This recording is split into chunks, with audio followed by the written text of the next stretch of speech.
He's the voiceover studio engineer of the Stars in Los Angeles, California, a Virginia Tech grad with a knowledge of recording studios unmatched in his field. He's a voice actor from Buffalo, New York, with 30 years experience in recording studios and behind the mic. He solves people's home voiceover studio problems in the blink of an eye. Together, there's no studio problem they can't solve, and they'll do it for you tonight. Welcome to East West Audio Body Shop. Now, live from a basement in Buffalo and an office in L.A., here are Dan Leonard and George Whittam. Good evening, I'm Dan Leonard in the East. And I'm George Whittam in the West. And together we are East West Audio Body Shop. Well, welcome once again as we're on our 2-week bye here. We're back after a 1-week hiatus, and it's pretty good because if we had been on sometime this week, we all would have melted down. Gosh, it was hot this week. I mean, it was like, I was down in Florida last weekend, and it was warmer here in Buffalo, if you can believe that. And, well, those of you in the Northeast know exactly what I'm talking about. Those of us in the Southwest have no clue, actually. I have no clue. What is it, like 65, 66 down there in Santa Monica? Maybe hovering right under 70 today. Oh, my goodness. Yeah. It was cloudy all day. It's beautiful now. It was cloudy all morning. So much for sunny Southern California. Anyway. It's sunny when it needs to be. That's true. Well, we've had a couple of interesting weeks. We've got lots of great stuff coming up tonight. Our special guest, who's joining us live in studio, or George's living room, depending on how you look at it, is DB Cooper, the diva of gaming voices and the founder of VOBB. She'll be joining us a little bit, and we've got lots to talk to with her about these sorts of things. And we've got a couple of callers who are going to have some great questions for us. I think we're going to open up the mailbag tonight, too. What do you think about that? I think it's a great idea. We need to fill some time, damn it. No, actually, we need to help more people is actually what it's about. The mailbag is about help answering more questions. So that's right. And you can ask a question on our Facebook page, or you can email us directly at ewebshop@gmail.com. We'll be happy to answer you. And if you get on the air, we'll offer you a 20% discount on either George's or my services and helping you get your home studio together, whether you got a problem or if you've got a question or if you want to make sure your studio sounds sweet. That's right. Yeah, I've done a few little changes around here myself this week. Maybe you notice behind me here, I put in a larger screen. Because my vision is getting really, really bad. When you get corrections back from a client saying, well, you said, gate instead of rate. Like, what? So it's like, fix the glasses, maybe go for a larger screen, bigger letters. It might help a little bit. And then I saw something that Jim Allberger put out this week. Somebody was asking about an HDMI output for your video monitor, for your external monitor where you're like reading script and stuff. And he said there's this thing that's USB to DVI output. I've got one. I saw it on eBay. I snatched it up for $46. Let's see if it works. Yeah, it's on PC. It's one of those things where they're much more supported on PC. So there's a million of them for PC, but they are available for Mac.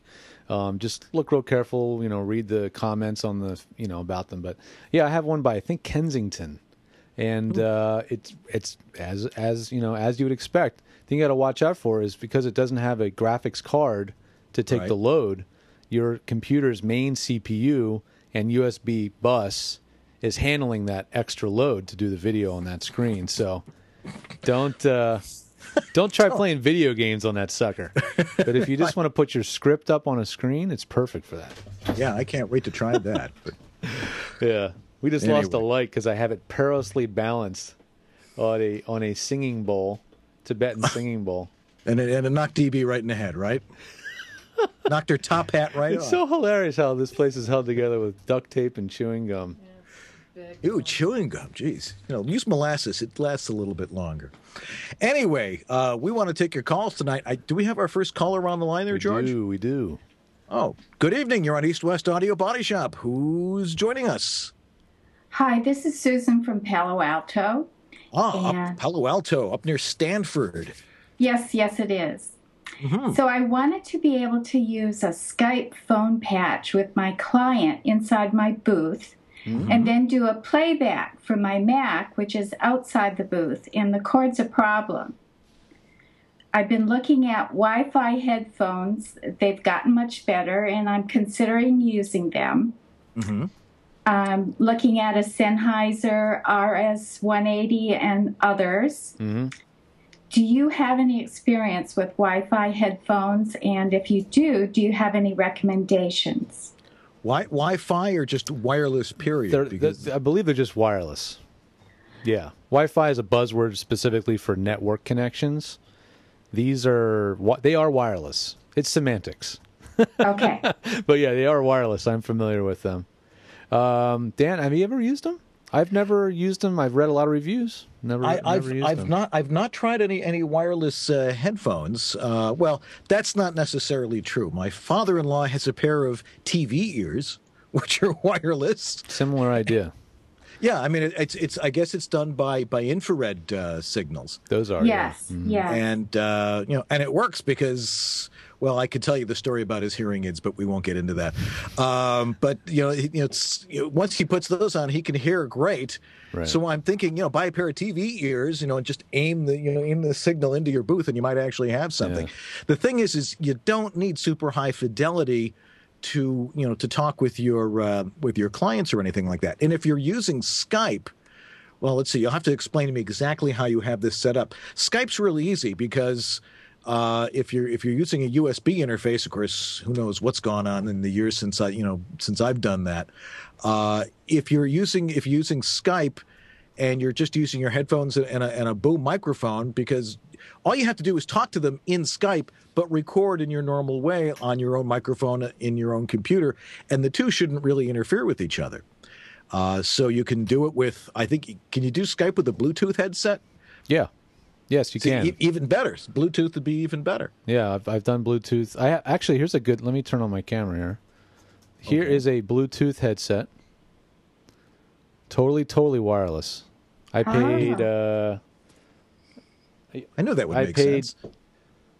I paid what? Geez, I don't know. $40 for these. Not bad. So they're way cheaper than those wireless headsets. If all you need to monitor is a computer, then you can get a pair of Bluetooth headsets, because all you do is once they're connected to the computer, you tell it to send any device that you want to listen to the Bluetooth device, and you can now monitor through these things. They sound actually pretty darn decent too, and the range is maybe 30, 40 feet, so big enough for almost anybody's home studio. Right. So as long as you want, if you just want to monitor Skype, this will work really well for you, actually, as another alternative if you really want to go wireless. Really? Or just use your smartphone and call them on your smartphone and use your Bluetooth headset for that. If you have a smartphone that'll run Skype. Sure. Okay. Mine does. We've thrown a lot of ideas at you. Did any one of those feel like they were the best answer for you, or? Sure, I can go with any one of those. Sounds good. Okay. Thank you. You're welcome. How exactly are you set up there, Susan? Well, the booth is not very far from the MacBook Pro where I do the recording, and that's where I want to do the playback from. Right. The cord it reminds me of those old telephone wall phones where the curly cord got really stretchy and it just flops around and drags back and forth. Oh, you have one? I have everything in here. Are you kidding? Okay. I know what you mean. Yeah. So that's why I thought about going wireless. Well, it depends on how. Do you only need to basically hear what the Skype caller is saying to you when you're in the booth? I need to hear them, but I also want to come outside and have them hear the playback. Okay. That's a little more complicated. This solves one half of the equation, but the other half of the equation, which is letting them hear playback, is quite a bit more complicated. Are you on Mac or Windows? Mac. She's on a Mac, yeah. Then on Mac, you could install... There's two solutions to this, and these are the kinds of technical issues that we deal with to do our own show, because we're using Skype and we're broadcasting and recording, and all these things are going on. So I just physically use a mixer, and I use the mixer for Skype. What I'll use is I'll use the built-in sound on your Mac computer for Skype, the headphone jack and the mic jack on your MacBook or iMac for that. And then what I'll do is I'll use that for Skype, and I'll send that into my mixing console. And then I'll have my recording hardware, my other audio interface, whatever that is, be dedicated to my recording studio duties. And I have the mixer do the talking back and forth. Now, you can do this with something called Soundflower, and there's another thing called Wiretap, and there's all these applications, but they're actually pretty hard to kind of manipulate to do what you need to do. And I think using like a $200 or $150 Behringer mixer is really the best possible way to do it if you really have to be able to do playback over Skype. That playback over Skype part is the most challenging piece of the puzzle to make happen. And if you do it using just a dedicated mixer, your life's going to be much, much easier. Trust me. Yeah. And what I do is I just yell really loud and hope they hear me.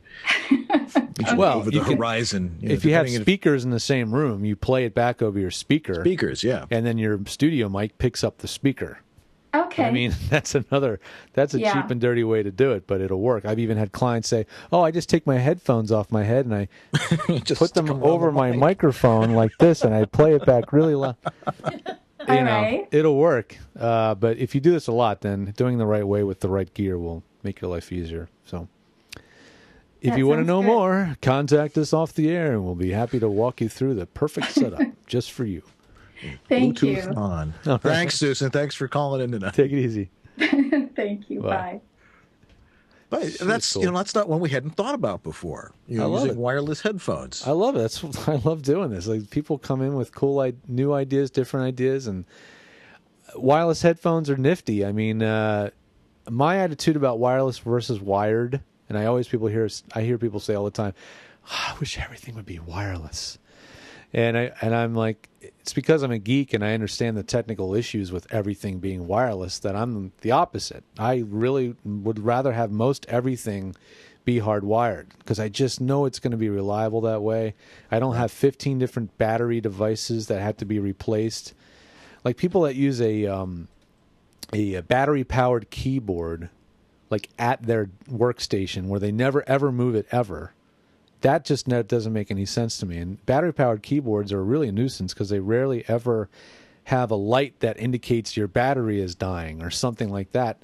And you're in the middle of working, and they just poop out. And it's just like, wireless mice. I understand the wireless mouse, not having things tie down your mouse. This is how I scroll my copy. Right. I just sort of hold it behind my back and you just hold your mouse and scroll with one hand. Right. I mean, you don't have to flip pages or anything like that. This is the best way to go. Yeah. One of the things I was thinking about, I'm not quite set up for it here, but it'd be easy to do, is using a wireless keyboard to mark when you make an edit. Right. Like when I use Audition, I'll just hit M and it'll put a marker there. But it's so much easier to just go.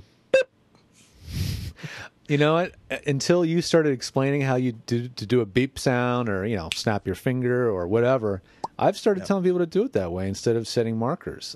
Because anything you have to do that takes you away from being in front of the mic and reading your copy is generally not a good thing. That's right. And unless you're using Twisted Wave with an iPhone and using that little app in your hand to make a marker, that maybe you can do that pretty smoothly. But I still find just going or pick up or beep or whatever the thing is you're going to do to make a little mark in the audio is way more efficient. You can screw up and make a beep and pick up where you left off, and it's gone without changing track. And yeah. I did that in an ISDN session last week. I'm like, wait there. I can just imagine these people in this studio in Chicago going, what is going on in there? Yeah. It's just a habit. I'm so used to working on my own. Hey, the beeps are so prevalent, especially, those in that do that kind of work promo. Right. Joe Cipriano's license plate says 3 beeps. Interesting. Literally. Yeah. Well, we've got more to come up tonight here on East West Audio Body Shop. Our special guest, DB Cooper, will be joining us in just a little while. We've got more callers, and we've got bad audio of the week. At least I hope we do.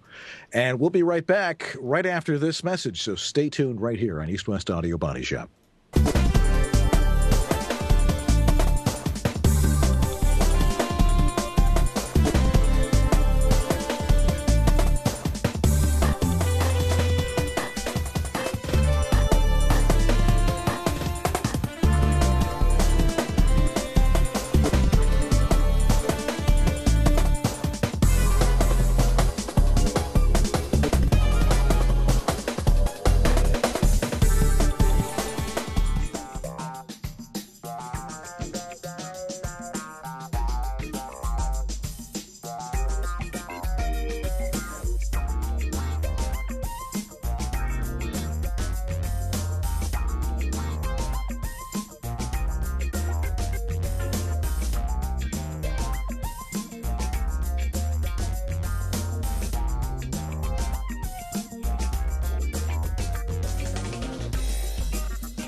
And we're back here on East West Audio Body Shop. Midsummer. Where's the summer going? I promised myself I would savor it, but I'm down here in the black hole of Calcutta so much. But things have quieted down. I think I'll go up, sit by my pond, relax a little bit, water the flowers, tend to my garden. Swat the mosquito. They don't bother me. They bother my wife. I'm not exactly sure what that's all about. They just chase her down. My son, it's She's sweeter than you. That's exactly what it is. I was gonna say that.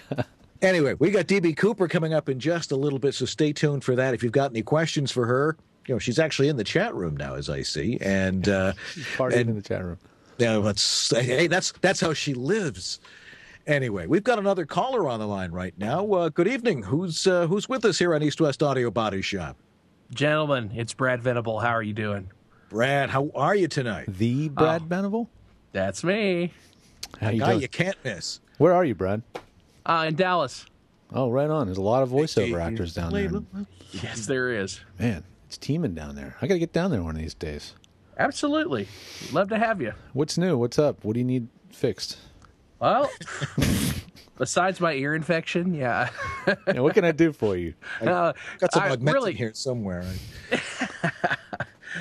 Well, the thing I'm having the most trouble with is that since we've moved to a new apartment, I've got a smaller space to record in, and I'm having that horrible square room situation. So I'm having a lot of comb filtering problems and all sorts of boominess and stuff, and I'm trying to figure out how to remedy that in the cheapest way, but the most effective way, bang for the buck kind of thing. I've been thinking about having to definitely put some, I've got this desk that takes up, a 3x6 area, and I'm thinking about putting a long sheet of neoprene down as a decoupling and, something to help deaden any reflections off of it or anything like that.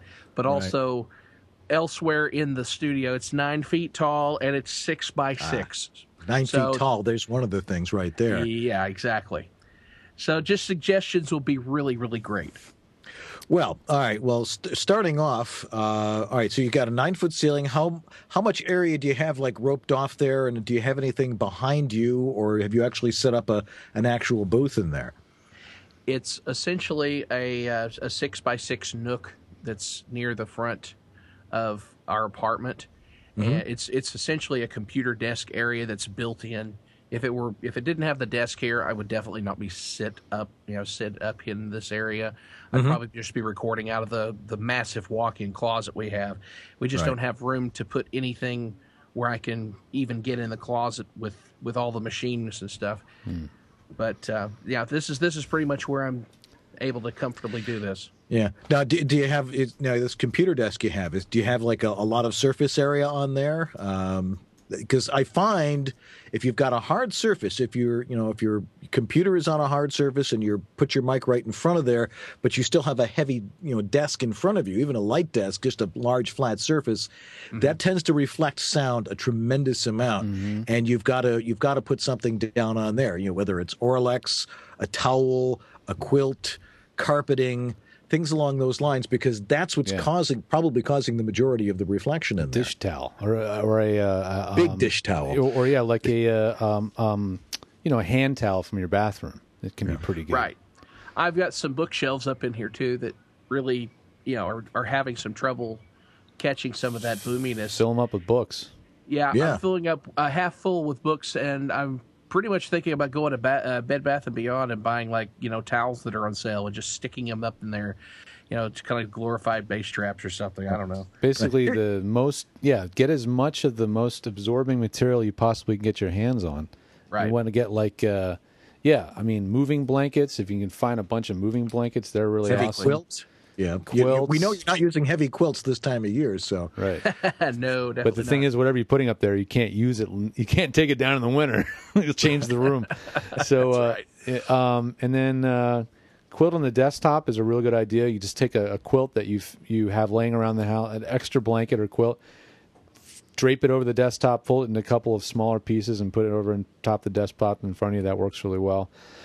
With the high ceilings are actually great. Having a lot of open space above you lets you basically use up that space for bass trapping instead of taking up bass trapping you're taking up valuable floor space with bass trapping. You can be doing this stuff overhead, and basically to start by I would start by getting a nice heavy moving blanket and create like a sort of the way people used to hang like parachutes, from the ceiling. Hang like a really heavy moving blanket over your head and just have it hang down, and it will create this sort of this membrane baffle, and there'll be an airspace above it. The challenging part is figuring out how to anchor to the walls, but you'll figure it out. You're a smart guy. Yeah, and then that's what nail guns are for. Yeah, and then throw a bunch of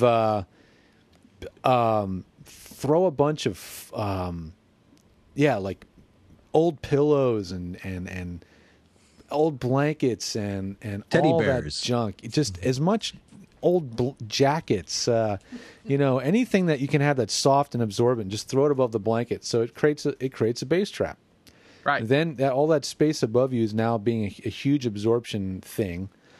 The other thing you have to deal with the fact that the room is a square. It's literally a square floor plan. Is it? Yep. Is it literally okay? And you're in the corner. I'm right in the center. Well, I'm not right in the center. I'm off center to towards one of the corners. Yeah. Okay. Square rooms are tough. Yeah. One of the other things you can do is you can get one of those room dividers, which you can probably get at Bed Bath and Beyond or some cheapo furniture those Japanese store. screen. Yeah, those are fabulous thingies. because you can there'll be usually 4 panels with those or 3, and you can angle it, which creates a nice little baffle itself. Plus, you can throw a quilt over that, and you can adjust it, and you can really tune the room. Especially if you get a fairly tall one, those do a magnificent job of isolating you really well too. Mm-hmm. All right. Mm-hmm. They can do quite a good job. See, we're just loaded with all these ideas. There's nothing we haven't tried. Yeah. There's getting rid of that square floor plan. Doing anything to break that up is really good. If there are shelving units in there, fill them up with books. Doing anything you can to kind of change the shape of the room. Yeah. See, I wish I could do, dividing of the room up, but the problem is that the desk is built into it. Yeah. This is it takes up literally half of the floor space, up to about 3 feet off the floor. and that's where the computer monitor and the studio monitor sit. I've got the tower on the floor decoupled from the wood floor and out underneath out of the line of sight of the microphone and stuff. So it's not picking up that so much. That's good. It's just a There's nowhere to put. Do you have like a tower PC? yes. There's no adjoining room you could put that in by perchance?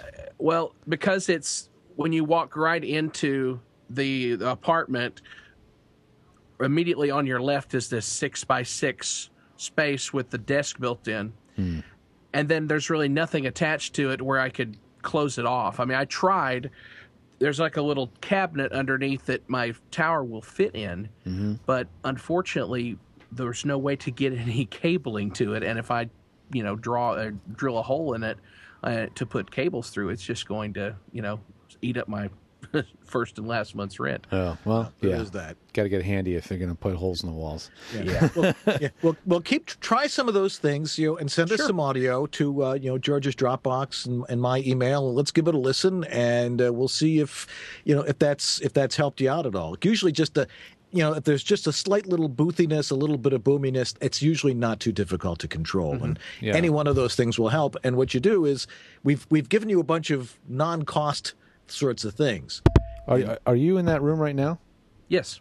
It sounds pretty dang good. I mean, I know you're on Skype and all, but what Skype can't do, Skype won't hear the high frequency stuff, the treble bright stuff, but Skype does really well in the full voice range. And right. I don't hear too much bad stuff right now. Probably a lot of it might be if your microphone's right over your desk. That's probably most of the problem is comb filtering, like you said. Yeah, it is. It is that. It's kind of, I've got a 416 on a desktop stand that's decoupled from the desk, and it's pointed slightly down on a 45, just as if I were, standing. But yeah, that's probably what's coming. It's coming from below and up. That's probably the biggest problem. So I think I'll probably try to decouple the entire desktop at that point and use some of the cheaper elements. I don't know. I might actually be able to dip in and get some Sonics type baffles up top that I can hang, because they're not too much worried about holes in the ceiling for plant hangers and stuff like that. And I can probably do something like that if I really wanted to spend the money, and I really would like to have those for things, a couple $100. You can build some. If you want to DIY, you can get some fiberglass and build some panels. You can go to atsacoustics.com and just order pre-made panels that are open-backed so that the sound will pass through them, and hang them from the ceiling and make a cloud. And those things sound fantastic. Get the thickest 4-inch panels you can get, and hang those suckers from the ceiling, as much of that space you can cover with those as possible. You could probably do that for $250 range, and it's going to sound fantastic. So sounds good. Yeah. Give that a shot. Maybe not yet, but Well, Something we'll to work see. for. hope so. All right, thanks for calling in, Brad. No problem, guys. Have a wonderful rest of your show. All right, man. All right, care. thank you. Bye. All right. Well, this is one of those things that, I think that probably most people who are trying to deal with having a home studio have to deal with, and that's the room that they're in. If they can't get into a nice walk-in closet surrounded by their wonderful wardrobes, you have to come up with these creative ways of trying to dampen sound. And as we keep saying, every room is different, every voice is different, every microphone is different, and the materials a room is made out of are different, and it's a lot of different factors, and you really have to play trial and error with it to try and eliminate some of those sounds. So what I usually recommend is that you try, the cheapest stuff first, and then you go, if that doesn't work, you try something a little bit more expensive, going to some of these more exotic materials and stuff like that. But for the most part, it shouldn't be too hard to try and isolate yourself more. The idea is to make the room acoustically small, but not physically small. I mean, you can do that by using one of those bifold or trifold or quadfold room dividers. Those things are great because you can really create a nice little space with those. So if anybody else has any suggestions about that, feel free to send those in and discuss it in the chat room. And speaking of chatting, we have our very, very, very special guest and fashion icon and laundry partner, apparently, to John Taylor, D.B. Cooper, coming up in just a couple of minutes here on East West Audio Body Shop. And we've got Bad Audio of the Week and a look at the mailbag and more stuff. So stay tuned right here on East West Audio Body Shop. We'll be right back.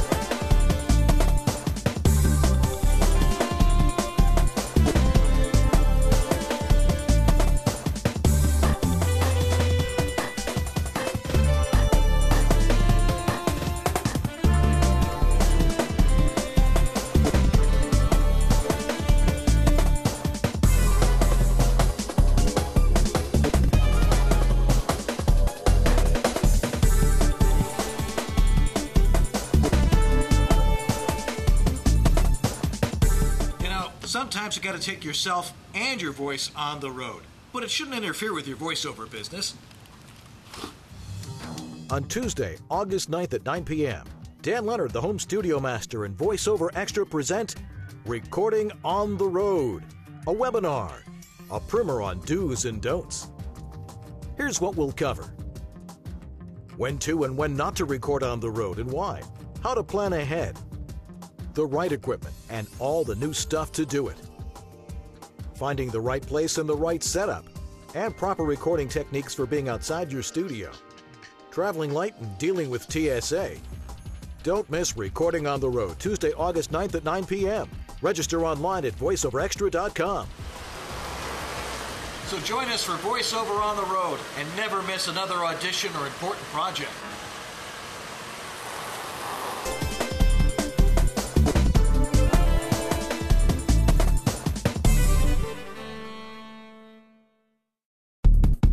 Back. Oh, you Yeah. can see me. See? It works. Oh, there she is, yeah. You know, there's one thing about that car. I was afraid of showing my Sienna on there because it looks like it's been through the Daytona 500. You know, people keying it and everything like that. But couldn't tell him. Once it's squashed, compressed, and streamed again, and It looks like a Ferrari. yeah, it looked good, man. Well, look who's here. Oh, look who's there. It's the one and only DB Cooper. How you doing this evening? I'm wicked awesome. How are you? I'm as wicked and just as awesome, I hope. I hope so. And again, you're a lot cooler than I am because it's been awfully warm here in the East. So, you know, Deidre, you've been doing a lot of great stuff over the past few years with in the voiceover business, and I'm sure a lot of people recognize you from some of the things that you've done, you know, as far as gaming voices and other stuff. But you were the founder of probably the first online voiceover forum, which was VOBB, which we're all proud to be members of. And when did you start that? Well, it's actually, I must tell you that the VOBB came about because I was actually picking up from someone who had dropped something off. It was a message board that was called the VoiceOver Cyberstation. And that was part of a... am I on mic? Hi. Keep talking. I hear All you. right. Let's get cozy. All right, we're good. It's radio. The VoiceOver Cyberstation was at a website called voiceartist.com. And so it had a chat room. It was called the VoiceOver Cyberstation. I learned about it from my friend Josh Judge, who was a guy I was on the radio with. And one day it disappeared. And I had been, I guess, you know, one of the geeks of the week on that particular message board. And so everybody started asking me what happened. What happened? What can we do? And so I thought, well, I'm not really sure what to do about VoiceOver Cyberstation, but I knew how to make a PHP bulletin board. And so I just got one together. I figured out a domain. I pulled one out of out of the air. I figured, okay, VoiceOver bulletin board. It's not the most inventive thing I've ever done, but it was practical and people do remember it. I got the domain through GoDaddy. I put up a database. I put up the PHP message board, and that was 2004. And that's where we are now. Wow, 7 years. That's amazing. Yeah, because I remember when I was first getting back into voiceover and doing it online. When you're doing a search, there wasn't a whole lot of stuff back there in 2004, but VOBB was there. And it was a great place for a lot of beginners to go in and listen to some more of the experts. But a lot of the technology that we have now just simply didn't exist then. Mm-hmm. And we were a lot of us were just sort of fumbling in the dark. Well, how can we do this? How can we do that? And that was a great forum for getting a lot of people off the ground. So it was good of you to take that on and make it happen. Well, it was. It's actually been a real labor of love, and I do have supporters that actually throw me a bone now and then. There are people who contribute to the Camp Cooper pot when they can, which is very nice. But no one expects it. It's what it is. It's what's really interesting to me is how many people come and read that forum. We've got about. Well, maybe close to 1,200 members. I can't remember offhand what it is. It's 1,100 something right now. But I know that thousands of people visit that message board every day who are not members. And I'm talking about some of the people we know in this biz. Right. Because I hear about it privately from them. They'll send me private messages. What do they call saying, it? Trolling? Not trolling. No, they're lurking. Lurking. Yeah. So Lurking, we've got some pretty high profile lurkers. And that's fun to know. And I have to remind people every now and then because people will complain about people they've worked with, or so and so did a bad job of something, or did you see that thing on CBS or whatever? And it's like, guys, we have a private forum. If you're going to bitch about somebody, don't do it in the public forum because they're going to find out about it. So right, yeah, they do go through there, and I've heard about several fairly prominent people that always talk about VOBB and that they're in there and usually going, these people don't know what they're talking about. Well, luckily we've got guys like George who contribute to the Gear forum. Yes, and there have been. I really appreciate the fact that you still come in and help people out, because there are a lot of places where people are online with social networks and whatnot. Voice 123 copied my my layout for their what they called VoiceOver Savvy when they first got going. Yeah, and I don't know. That didn't last long. Well, it didn't. And so there are others, and Julie Williams has a nifty forum, and basically the line at the vo-bb.com is there's another voiceover forum. That's basically the way we deal with it. Yeah. Well, I mean, you know what they say about competition, but this is not a commercial endeavor, so No. it doesn't really seem to, unless people are in this to make money for some reason. If there's one really well-run forum where everybody knows they can go and find people, I'm always going to go back to that one. I have looked at all the others, Yeah. and I've spent a little time in all of them, but this is the one where when I have some downtime, I jump on there usually late at night, and I just fire off as many answers to questions as I can. People really appreciate it. I know I do. The thing that I think makes my forum different from others is that I run the darn thing, and most of the time I read every single post that's on there, and I don't allow people to get snippy with each other. And I think that may be why people come back. Some folks don't like it because they'll say, I don't like Big Brother or whatever. Don't like Big Brother, or I don't want censorship. And it's like, okay, then there's the door. You're welcome to leave. It's my and. That's just the way I run it. You have to either be civil or be gone. And that's why it's still here 7 years later. Yeah. I think it has a lot to do with it. I mean, I've had to ban some people and throw people off, and I've told somebody to go to hell and all that kind of stuff. But you can't sass me. You can complain about my work all you want, because everyone's allowed to have an opinion. But you're not allowed to have gear fights, and you're not allowed to have ad hominem attacks and any of that kind of stuff. So you either behave in a civil fashion or get lost. Right. I never got gear fights anyway. A lot of that's just mine's bigger than yours sort of stuff anyway. Although Mac versus Windows is fun once in a while. Just a little bit once in a while. Yeah, let's not go there. Oh, well, you and I agree on it anyway, so it doesn't really matter. No. I never piss on Windows for just the sake of doing it. And there's just absolutely no point. Yeah. It's just too easy. Anyway. Jeez, this is our show. We can do it here if we want. I know, you guys can do anything you want. We can do anything we want, and we usually do. I'll referee if you need. I'll get my striped shirt. George and I hardly ever argue. See, we have to be on the opposite team. That's one thing where we're definitely not the opposite. Dan and I, we're both very much pro Mac. So, anywho, and Mac Pros. Yeah. Anyway, let's talk a little bit about some, your real specialty and the stuff that I know you lecture on and teach courses on, and that's voices for games. Now, I got a 14-year-old who apparently will never grow up. He'll grow up eventually. He's stuck on Little Big Planet 2, and he was on all sorts of games, and he's on these network things.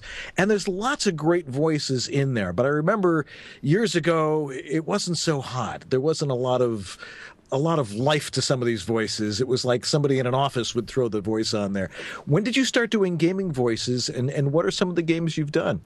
Well, I got started doing stuff for interactive. It wasn't necessarily for console gaming, but I got started doing interactive voicing because of my friend George Sanger, who is one of the preeminent composers for video game music. And I wrote him a fan letter, and he wrote back, and he went to my website and discovered I could bark. And he asked me if I could bark in key. And I said, I've never sung as a dog, but when someone like George is saying, can you bark in key? The answer is yes. And then you figure out how. And so I ended up doing a game for him, or a little interactive thing for him on something called GoPets.com, where you could have a kitty or a puppy sing a signature song that was yours. And so I sang every note for 3 octaves as a dog and as a cat. That was my first job as that. I've actually done a lot more what they call a non-language specific vocalizations than anything else, because I have a penchant for making sounds. So I did something for a game where the protagonist is a squid recently, and there are lots of games where there are non-player characters, NPCs interact with you, and with a lot of these international games, they make things that are non-English specific. Similar to, sometimes it's like The Sims, which has a language which is Njarnafnidnak, you know. But there are also things like in the Zelda games, where the non-player characters just go, oh, yeah, like that. Well, it's not even blur, it's just, Have you seen Pingu? It's a claymation. I've seen Pingu, a penguin. Oh, I haven't seen it. My daughter loves the show, but it's just mumble, so it works in any language. Yeah. And there's another new one called Shaun the Sheep that is produced by Nick Park. Nick Park, the creator of Wallace and Gromit. Oh, Same gosh, thing. I have to, No spoken language, but nonetheless, it still takes voice talents to do all that. You've got it. Yeah, it's actually, you know what? It's the hardest job I've had, because it'll be they'll say, we need you to do a bunch of vocalizations, and I'll write back, okay, are you talking about, is there an exchange of money? Are you talking about greetings? I mean, you know, sometimes producers will ask me for things and they don't even know what they need. So we need some non-language specific vocalizations. It's like, okay, let's get specific. We're talking greetings. Are they happy greetings? Or are they hostile greetings? Is there an exchange of money? Is there an exchange of goods? Is it greetings that are sexy? Are they combative? And do you need fight sounds and that kind of stuff? So it's really truly improvisational voice acting. Probably that stuff is in its highest form. It really is. And, you know, you were mentioning back in the early days when they would get guys, when it sounded like it was the guy from the copy room, it's because it was the guy from the copy room. Copy room, yeah. And it was really basically, dude, we need a guy, and I need you to be in this game for me. And just say these lines.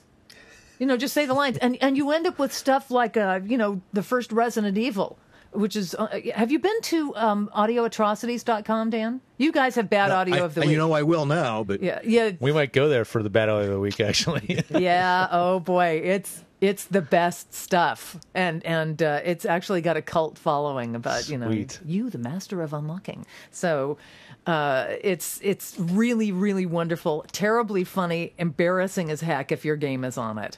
Of course, you have to be able to know how to spell audio atrocities to go there. Yeah, so I think I'm having trouble. Audioatrocities.com. I can't spell words. Beat my way poor out of a paper baby. bag. Yeah. Yeah, let her type it, all right? Yeah. Yeah. And you'd have to give me. Well, you've got the weirdest keyboard I've ever seen. George has one of those keyboards that's. Somebody go there in the chat room Put the and link put a link there, up. Type it in and then I'll send us click the on it link. because I'm a Audio atrocities. Is it atrocities? No, it's audio atrocities. Atrocities. God, Yeah, I hope dude, it's still what? online. What the heck? Oh, here we are. Are we geeks enough? Hi, watch us. Somebody got it. Watch us on TV watch- while we play on the net. That's why. That's what we love about this it. show. That's It's what we do. Uber geeky. It's at work. Yeah. All right. Oh, Curvo just spelled it out. That's he, awesome. he knows how to Thanks, spell it. Guru. Thank God. Here's audio atrocities. I'm sticking right over top of Dan's face. Yeah. Oops, it missed. Oh, that's weird. Yeah. Okay. Dan. Bye, Dan. I have the power.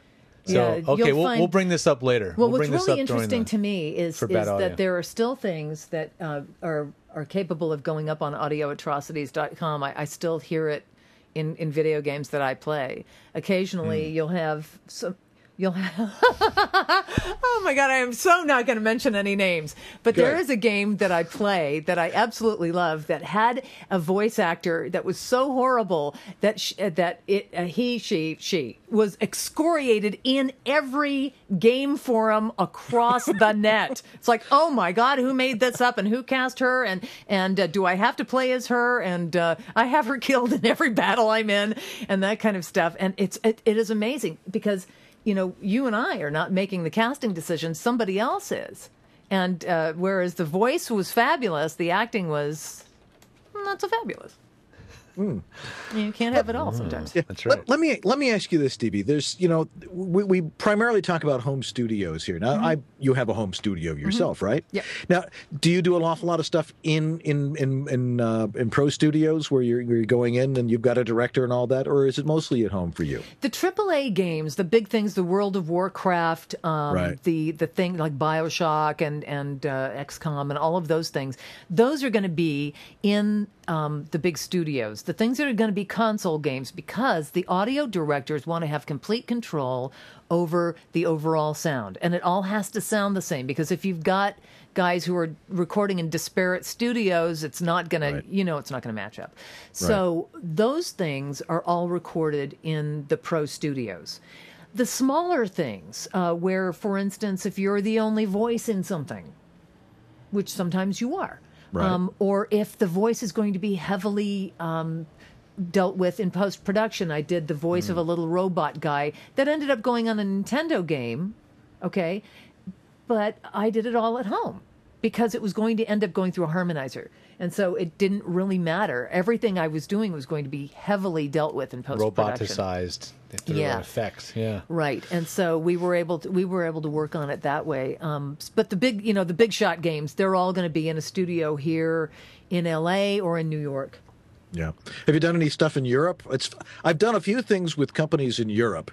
And, and sometimes, they're using European names, but it's got to be in English, and they want you to talk like this, even though you're saying, hey, Lides, come on over here. It's kind of strange. You done any stuff like that? Or I actually haven't. I haven't worked for a foreign client in a while. I worked for somebody in Australia one time, but it wasn't live. It was one of those things where I got my lines and I recorded them and handed them back. Right. Yeah. And then just do the corrections. Well, you're one of our favorites, Stevie. Whenever I'm online and I see your name there, all right, something interesting is going to be said here, or something interesting is going to be worn. I got to ask you, would you consider your aesthetic of dress steampunk? Absolutely. Would you betcha. please Steampunk, explain yeah. for everybody listening and watching what steampunk is? Well, Because I've tried it. Well, steampunk starts from a literary aesthetic. Oh. For things that kind of use Victorian settings but have some modern technologies and sensibilities. Victorian is the word. Yeah, that's it's the key Victorian. word. Think Victorian. So the things where you chiefly see steampunk activity is in what they call LARP, which is live action role play.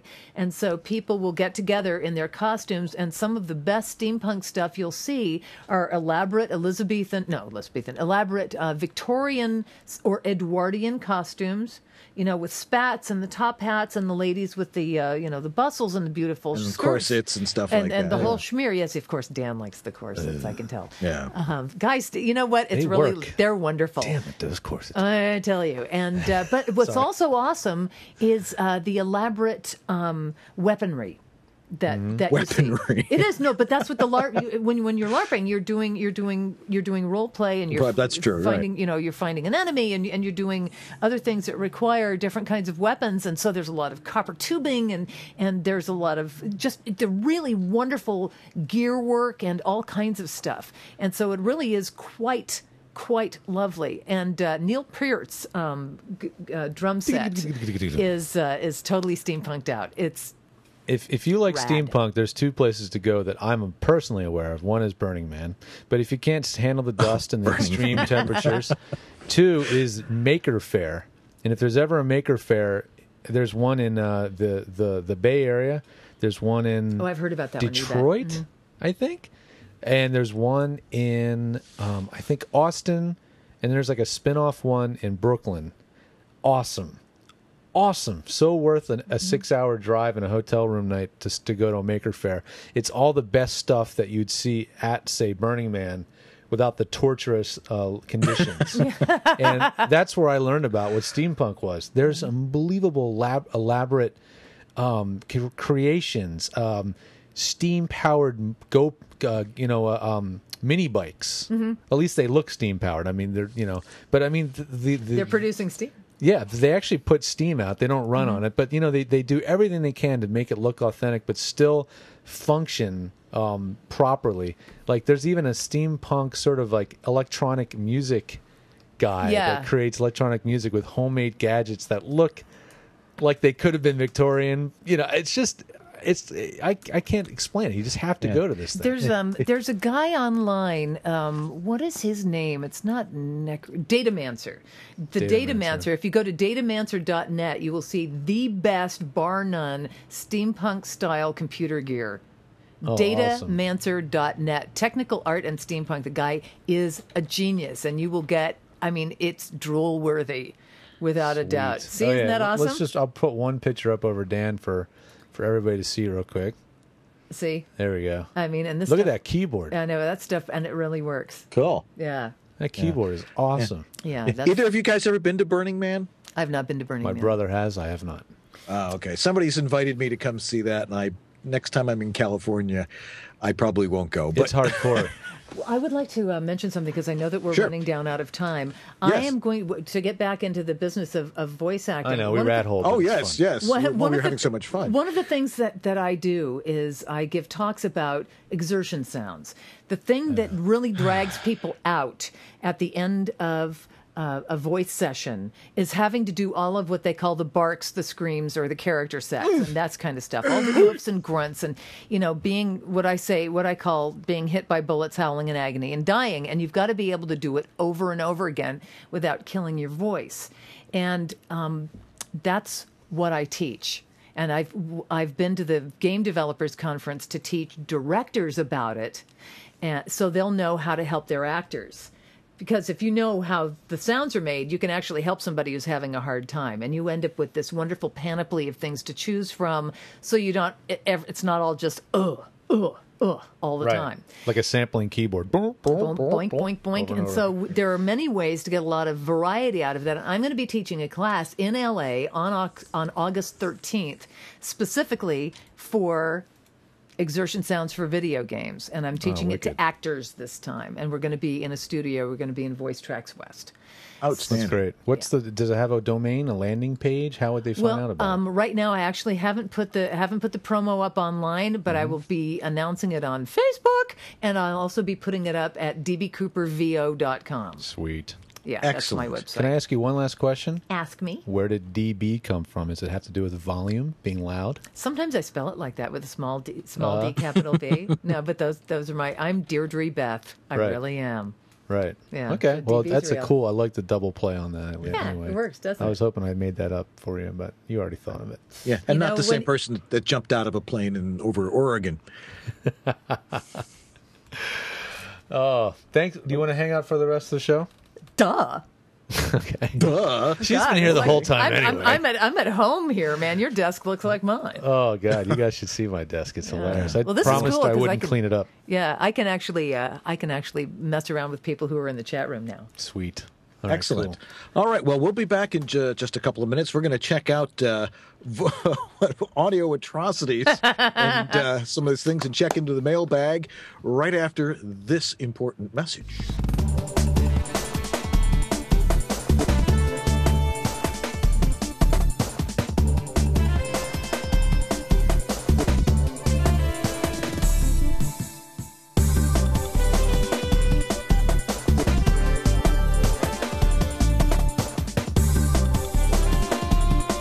VoiceOver Extra, the voiceover industry's online news, education, and resource center 24/7. Hundreds, probably thousands of free how-to articles for voiceover success, ranging from home studio to voice acting to business. A free voiceover industry directory, calendar of industry events, resource links, a store, and much more. Bi-monthly webinars on all topics of voiceover, free subscriptions to newsletters, reports, announcements, daily news, and features at voiceoverextra.com.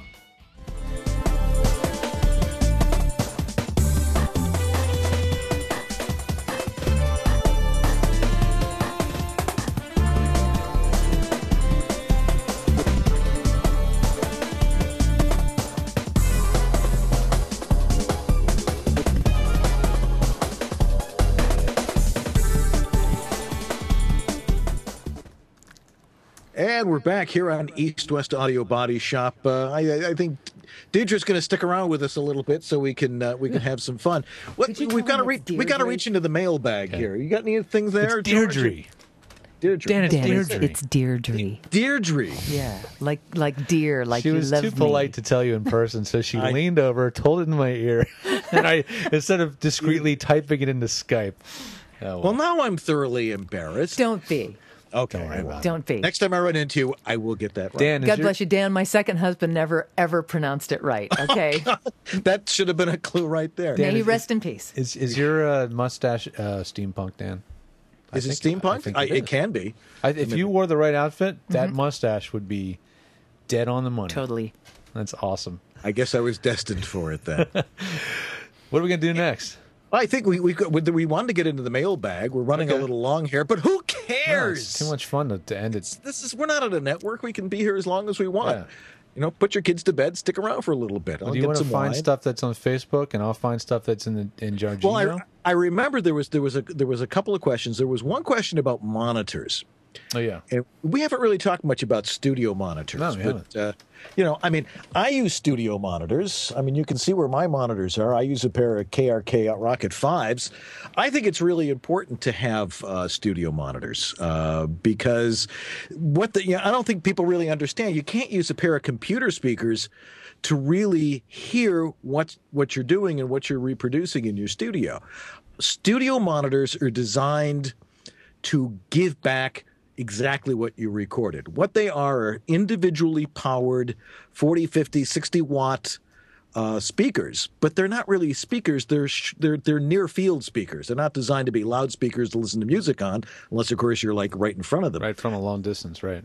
Right. They're for a short field, and they're much more powerful than headphones, and they will give you all the subtleties and all the frequencies that you're not going to hear in headphones. Because how many milliwatts do headphones have, George? I'm asking you. I mean, the headphone amplifier is usually 10 milliwatts to 100 milliwatts, and in a big studio, it might be 20 watts, but that's because it's driving 100 pairs of headphones. So, Right. But yeah, not very much Diane, power. I can't turn this off, Diane. It's still going.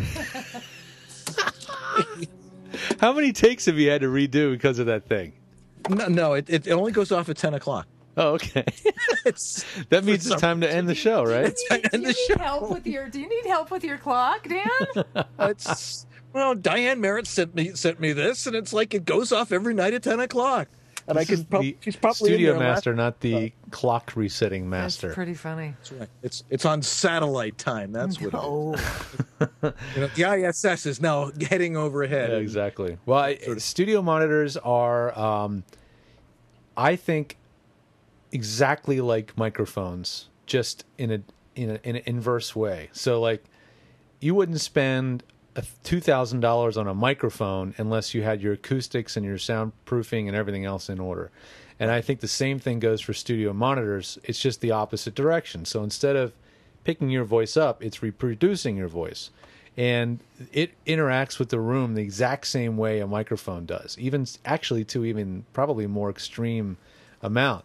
So if you don't have if your room in which you monitor, your control room, whatever it is where your studio monitors is not treated to properly handle your microphone, your speakers, your monitors, you will not get a very honest picture of what you're hearing.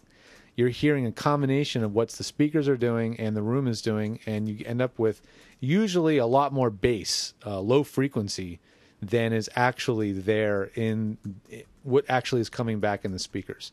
Is this a big problem? Yes and no. If you're mixing records for mixing music, records, stuff that's going to be released to major markets, yeah, it's definitely a big problem. But we're not doing that. We want to hear ourselves back so we can then move on. And as long as you don't trust those studio monitors to make the most accurate of EQ adjustment, tone controls, you're probably going to be okay. Having studio monitors there to monitor from while editing, I think, is really an advantage.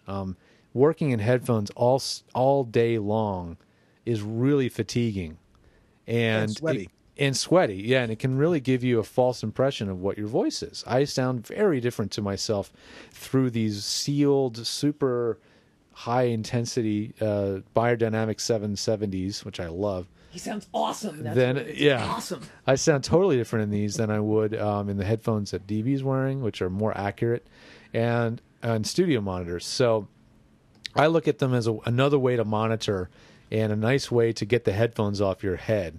But beyond that, don't go blowing the bank. I think the $300, $400 tops for a pair of powered studio monitors is sort of like a sweet spot. You think so, Dan? I mean, I've had my KRKs, my Rocket 5s for like 6 years now. Yeah. And they can, occasionally I'll leave like a candy dish on here and something will start rattling. I'm like, oh no, my whole system's going to, no, wait a second. It's just the really good response on these things that's causing some metallic sound. And then I'll go, I'll just push the desk a little bit and it's gone. Yeah. I do a couple of tests with my monitors. I've got some sweeps, some bass sweeps, and trying to see if maybe something's rattling on a shelf over here and things along those lines, which is utterly useless. I just want to hear exactly what I sound like going through my microphone and how it's going down on my hard drive, and that's the most important thing. Yeah, and having them really close to you is, because they're near field monitors, if the closer they are, the more they reject the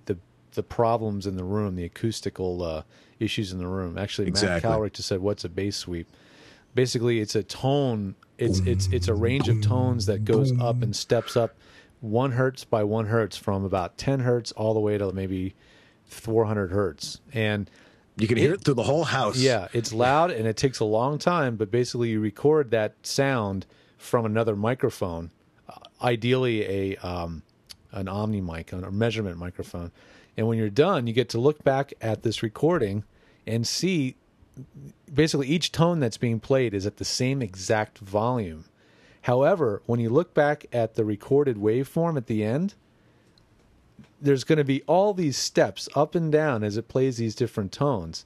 And that is going to show you visually where all of these problems are in your room. And it's unbelievable sometimes how much it changes from, it could be like here for 80 hertz, like this.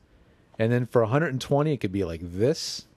And then for 150, it could be like this. I mean, it's unbelievable, the changes. Really? So that gives you an idea how real quick as to how much your voice is being distorted, I guess would be a better word, when you're playing back. So keep that in mind when you're using your monitors. But once you get accustomed to the way they sound and you understand the way they work in the room and stuff, you can get some really great work out of them. Absolutely. All right. Let's go for bad audio of the week here. All right. And cool. let's try this website out and let's see if it's as bad as DB says. So all right, let's find some stuff. So Dan, I'm going to slide you down. And we're going to go back to audio atrocities. Isn't this high tech, folks? And let's see. Should we go to the index? Go to, sure, and find something from Resident Evil or one of the Link games. All right, One cool. of the Legend of Zelda games. Legend is, my son will recognize that. Okay, here's Resident Evil Outbreak. Oh, okay. Let's try that. We'll try both Resident Evils. So this is a Capcom game from 1997. Oh, that's going to be bad. There's a bunch of them here. Okay, let's try this one. I hope this works. That was too close. You were almost a Jill sandwich. You're right. Barry, thanks for saving my life. A what sandwich? Jill Sandwich. Oh, a Her Jill name sandwich. is Jill. Uh-huh. All right, here's another Oh, that one. was you. Oh, great. We I should love start from the first floor, okay? And Jill, here's a lockpick. It might be handy if you, the master of unlocking, take it with you. That's my favorite ever. The master of unlocking. You, the master of unlocking.